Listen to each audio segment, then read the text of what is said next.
Hello বন্ধুরা, আজকের আলোচনার বিষয় হলো আইডিওলজি, যার বাংলা হচ্ছে ভাবতত্ত্ব। অভিধান অনুসারে অ্যাকর্ডিং টু ডিকশনারি এই ভাবতত্ত্ব কি সেটা আগে বলে নিই। It is a system of ideas and ideals, specially one which forms the basis of economic or political theory and policy. আবার অন্য ভাষায় বলতে গেলে বলতে হয় ideology is the science of ideas, the study of their origin and nature. অনেক কিছু মিলিয়ে গড়ে ওঠে একটি সমাজের ভাবতত্ত্ব বা আইডিওলজি। এর সঙ্গে জড়িয়ে থাকে প্রচলিত সব ধারণা আর বিশ্বাস, মতামত ও চিন্তাভাবনা। এমন ব্যাপক সংজ্ঞায় ভাবতত্ত্বকে মনে হয় সামাজিক মানুষের চিন্তা ও চৈতন্যে চিহ্নিত সব বৈশিষ্ট্যের আকার স্বরূপ। বিমূর্ত ভাবের বিশ্লেষণে দার্শনিকদের যে উদ্যোগ, তার বিরুদ্ধে কাজের মানুষের প্রতিক্রিয়া প্রথম নেপোলিয়নের আলোচনায় প্রকাশ পেয়েছিল। দার্শনিক অতিশয্য প্রকৃত কাজের তৎপরতা ক্ষুণ্ণ করে, এটাই ছিল নেপোলিয়নের মতামত। ভাবতত্ত্বের ক্ষেত্রে আবেদনের পরিধি এবং বিষয়ের ব্যাপ্তির মধ্যে কোনো নির্দিষ্ট সম্পর্ক নেই। পরিধি বড় হলে বিষয় কম হবে এমন বলা যায় না, আবার উল্টো সিদ্ধান্তও ঠিক নয়। আগে 200-300 বছর ধরে সমাজ জীবন ও মননের মধ্যে নানা স্তরে পরিবর্তনের গোড়াপত্তনও ছিল ইতিহাসের এক বিশেষ দ্রষ্টব্য। সামন্ততন্ত্র থেকে ধনতন্ত্রের উত্তরণ, ইউরোপের দেশে দেশে তার বিভিন্ন পর্যায় এবং পরিক্রমার বৈচিত্র্যের অন্ত নেই।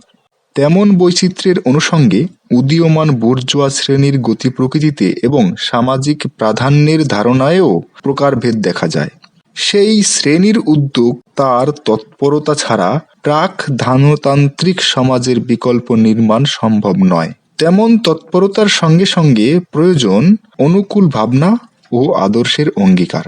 দৃষ্টান্ত বা উদাহরণস্বরূপ বলা যায় যে পশ্চিম ইউরোপে, বিশেষ করে ইংল্যান্ডের ধনতন্ত্রের পক্ষে সেই চিন্তা ভাবনার প্রসঙ্গটা। আর সেই চিন্তা ভাবনাগুলোর মধ্যে রয়েছে মুক্তবাজার, অবাধ প্রতিযোগিতা ও চুক্তিমতো কাজের সুযোগে কেবল পুঁজিপতিরা নয়, শ্রমজীবী মানুষ সমেত গোটা সমাজ উপকৃত হবে। তদুপরি ব্যক্তিগত মুনাফার সঙ্গে উৎপাদন শক্তি বিকাশের নিবিড় সম্পর্ক এবং বিজ্ঞানের নিত্যনতুন প্রয়োগে উৎপাদন আর সমৃদ্ধির অভূতপূর্ব সম্ভাবনা। এভাবে ধরলে ধনতন্ত্রকে মনে হবে অর্থনৈতিক উন্নতি, ব্যক্তি স্বাধীনতা আর সকলের সমান অধিকারের বিশিষ্ট এক আদর্শ ব্যবস্থা। আক্ষরিক অর্থে আইডিওলজিকে বাংলায় ভাবতত্ত্ব বলে। সমাজের ভাঙাগড়ায় তার ভূমিকা বিচার করলে ভাবাদর্শ এই কথাটি আরও ঠিকঠাক মনে হয়। পণ্যদ্রব্য বেচা কেনার ধানতান্ত্রিক পরিবেষ্টনে যে স্বাধীনতা ও সাম্যের প্রদর্শন, এ যেন সহজাত অধিকারে প্রতিষ্ঠিত মানুষের কাছে এক স্বর্গ উদ্যান, যেখানে স্বাধীনতা, সাম্য, সম্পত্তি এবং বেনথামের নীতিকথার রাজত্ব চলছে। ধনতান্ত্রিক উৎপাদন ব্যবস্থায় পুঁজি ও শ্রমের সম্পর্ক, শ্রমশক্তির দাম আর উদ্বৃত্ত মূল্য এবং শোষণের বাস্তবতাকে আড়াল করেই যেন এই ভাবাদর্শের উৎপত্তি হয়েছিল। ধনতন্ত্রের অন্তর্বিরোধকে চাপা দিয়ে স্বাধীনতা ও সমান অধিকারের এক মায়ার জগৎ গড়ে ওঠে বুর্জোয়া ভাবাদর্শের বিন্যাসে। কোথায় যেন বাস্তবতার সঙ্গে চৈতন্যের লেনদেন উল্টে যাচ্ছে। তবে ধনতান্ত্রিক উৎপাদন ব্যবস্থার বাস্তবেই একটা দুই মুখের চেহারা আছে। ফলে সংশ্লিষ্ট ভাবাদর্শকে কেবল ভ্রান্ত চেতনা, ফলস কনসিয়াসনেস বলা ঠিক নয়। তাতে পুরোপুরি স্পষ্ট হয় না পুঁজি ও শ্রমের মধ্যে কোনো দ্বন্দ্বকে স্বাধীনতা আর সমান অধিকার সম্ভব।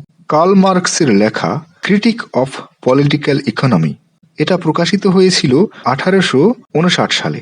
এই ক্রিটিক অফ পলিটিক্যাল ইকোনমি বইয়ের মুখবন্ধে সমাজ চেতনার নির্ধারণ এবং ভাবাদর্শের এলাকা নিয়ে কার্ল মার্কসের আলোচনা এখানে উল্লেখ করা দরকার। উৎপাদন সম্পর্ক ও শক্তির সমাহারে গঠিত উৎপাদন ব্যবস্থায় বিন্যস্ত থাকে সমাজের অর্থনৈতিক কাঠামো। কার্ল মার্কসের কথায় সমাজের বাস্তব অবকাঠামো, ম্যাটেরিয়াল সাবস্ট্রাকচার, যাকে কার্ল মার্কস বলেছেন সমাজের বাস্তব অবকাঠামো, ম্যাটেরিয়াল সাবস্ট্রাকচার, আর এটাকেই কার্ল মার্কস সমাজের ভিত্তি বা বেস বলেছেন। আর এই বেসের উপর গড়ে ওঠে আইন, রাজনীতি এবং ভাবাদর্শের অন্তর্গত চিন্তা ও সংস্কৃতির পুরো জগৎ। কার্ল মার্কস এটাকে বলেছেন উপরিকাঠামো বা সুপারস্ট্রাকচার।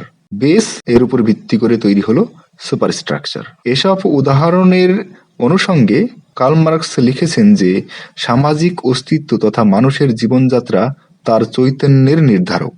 চৈতন্য জীবনযাত্রার নির্ধারক নয়। এই কথাটাকে যান্ত্রিক কার্যকারণের মতো বুঝলে ভুল হবে।